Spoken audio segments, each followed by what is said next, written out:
All right, ladies and gentlemen, I get all choked up. Welcome back. Final half hour of the Tuesday edition of the Steve Malzberg Show, and we are momentarily to be joined by Doug Schoen, political consultant. He was a advisor and pollster for President Bill Clinton from 1994 to 2000, and he's now the author of The End of Authority, How a Loss of Legitimacy and Broken Trust Are Endangering Our Future. And he has written a piece at the Wall Street Journal, Mastering the Bill and Hillary Two-Step. And he talks about how if Hillary is going to be the Democratic candidate for 2016 on the Democratic side for president, he talks about how the Hillary campaign at this point has to distance herself from Barack Obama while keeping a lot of Obama supporters. So he calls it the Bill and Hillary Two-Step. All right, so let's, without any further ado, welcome in Doug Schoen. Hello, Doug. Steve, how are you? Thanks for having me. Good. Thank you for coming on. Really appreciate it. Okay, my pleasure. Congratulations on the book. Thank you. And also nice piece at the Journal, which is what we're going to concentrate on here first, and that is how does Hillary walk that tightrope that you described early on in the Journal piece of distancing herself from Obama but keeping the Obama supporters? I think it's a real challenge, Steve. Look, the core of the Democratic Party, African Americans, Hispanics, white liberals, they are uncompromising in their support of the president. And she cannot waver. She lost from the left once before. She can't do that again. But that being said, she knows that she can't win an election if she's defending a president with about a 40% approval, which is where Obama is. So she's got to do what I call a two-step and cater to the base, but also make it clear she has a different vision and different policies. And you talk about can't win an election. We're concentrating now on a primary with a possible challenge, or you're talking about a general election? And I'm talking about a general election. Yeah. I think she can win a primary. I think she probably will. But the real question is, after 2 terms of Obama, with him probably with an approval rating at or below 40, it's pretty darn tough for any Democrat or any candidate who runs to follow on and win. I mean, George H.W. Bush won a third straight Republican term, but Ronald Reagan had close to a 55, 57% approval in 1988.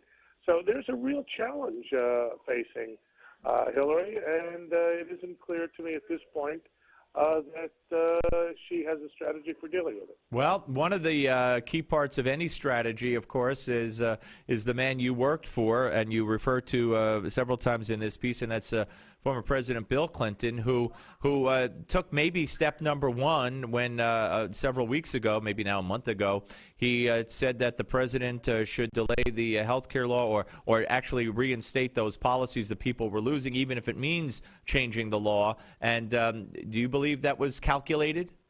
I absolutely believe it was calculated. I think it was right, reasonable, and responsible, and also necessary. He did it. It worked. And I think that in the short term, it provided political cover for the president and Hillary. Longer term, Steve, remains to be seen. Yeah, and now, of course, Hillary has that health care tag on her. And as you point out in your piece, again, a lot of people will dub her the queen of health care or Hillary Care, which led to Obamacare. So she's going to have to differentiate and, when asked about it at some point and say, no, I don't like this, or I don't like that, or I would have done this differently, correct? That's absolutely right. And she can't do it during the primaries. She certainly can't do it now, but she's going to have to do it during the election if she's going to get herself elected. Well, why couldn't she do it now or doing the primaries? I mean, offending Obama, but you mean she would lose Obama's supporters? Yes, exactly. And she'd lose Obama. And Obama's been very solicitous of her, and she cannot run the risk of him turning on her. We're talking to Doug Schoen, of course, who advised and did polling for Bill Clinton for 6 years. Also the author of The End of Authority, How a Loss of Legitimacy and Broken Trust Are Endangering Our Future.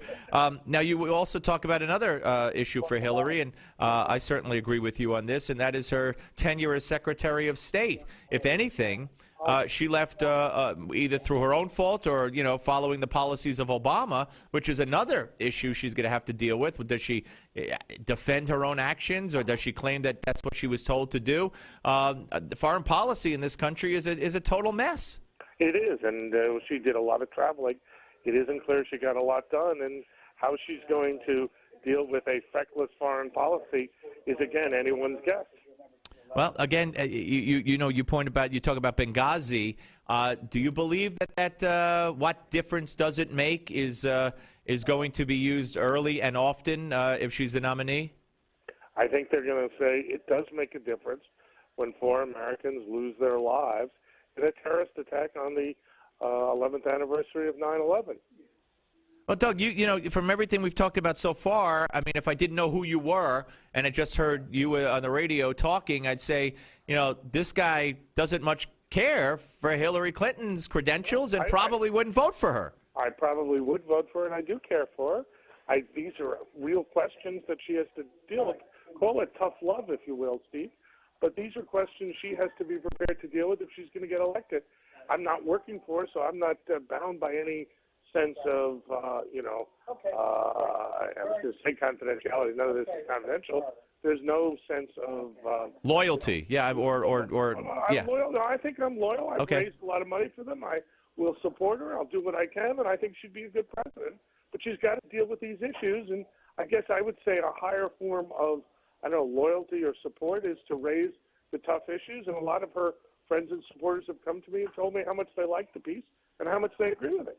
What about, Doug, the early polls? And look, they're ridiculously early, and I don't believe Chris Christie is going to be the nominee. But let's just say, I mean, you know, it did show, as you point out in your piece, and we talked about this when the polls came out, you know, eroding support, as you put it, in many, among various constituencies. Is that something, you know, she's kind of hidden now, except for the, I don't know, $750,000 speeches she's given, and many of them are closed to the press. So when does she have to come out? When is it safe for her to come out?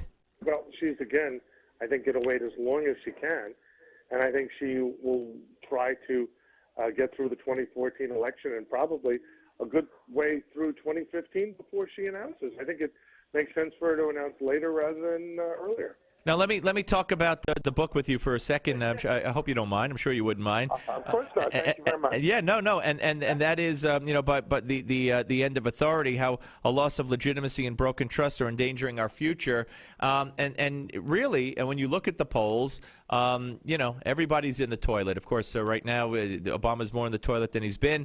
But if we continue down this path, how serious a danger do you think we face as a nation with regard to our political system and our way of life? I think we do. I think, you know, you've seen what's happened this week or last week in Ukraine. The country is convulsed with demonstrations. I think, you know, we saw the Tea Party and Occupy Wall Street in 2010. I just think there's a huge amount of dissatisfaction in this country, and a short-term 2-year budget deal that doesn't really do much to fix the long-term problem doesn't solve the issue as I see it. So when we come back to Hillary, I mean, does she have to differentiate herself on, you know, failed economic policy, how she would do it different than Obama when she's asked, because she will be asked, or a failed foreign policy, how she would do it different than from Obama in these 4 years that she was away, you know, failed this, failed health care, how she would do it different from Obama. So I go back to your earlier, to the column in the Journal, you know, thinking about it and having said what you said about where we are as a nation now, that's Obama. He's got to get credit or blame for it, and she's going to have to run on a way to fix it. So when push comes to shove, she is going to have to be critical of Obama on almost every issue. She's going to have to be critical without losing his base of support. At the same time, there is an answer on the economy.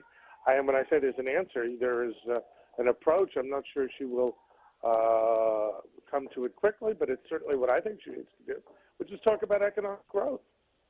Talk about how we grow this economy. Obama talks about redistribution. The Republicans basically, as you know, Steve, say no to everything. We need a pro-growth strategy that involves entitlement reform and, I dare say, tax reform. Well, yeah, well, to be fair, Republicans have been talking about entitlement reform for a long time. I doubt they would say no to that, but they say no to everything Obama puts forth, which is redistribution. Anyway, Doug, great luck with the book. Have a great holiday, and thank you for talking to us. I'm always happy to come on. Very best to you and your family. Thank you. You too, sir. Doug Schoen, ladies and gentlemen, former Bill Clinton advisor and pollster from 94 to 2000. And again, the book, if you folks want to pick it up, is The End of Authority, How a Loss of Legitimacy and Broken Trust Are Endangering Our Future. And not just in the political realm. You know, the end of authority, you could take that to every single level, and I'm sure it is all addressed in the book, you know, from the school system right on down or up, or whichever way you are, out, whichever way you want to go. Okay, very interesting conversation. Now it is, I want to talk about something that we haven't discussed, and it's sad. It's very sad, and that is that 6 U.S. Soldiers serving in Afghanistan with the NATO International Security Assistance Force were killed.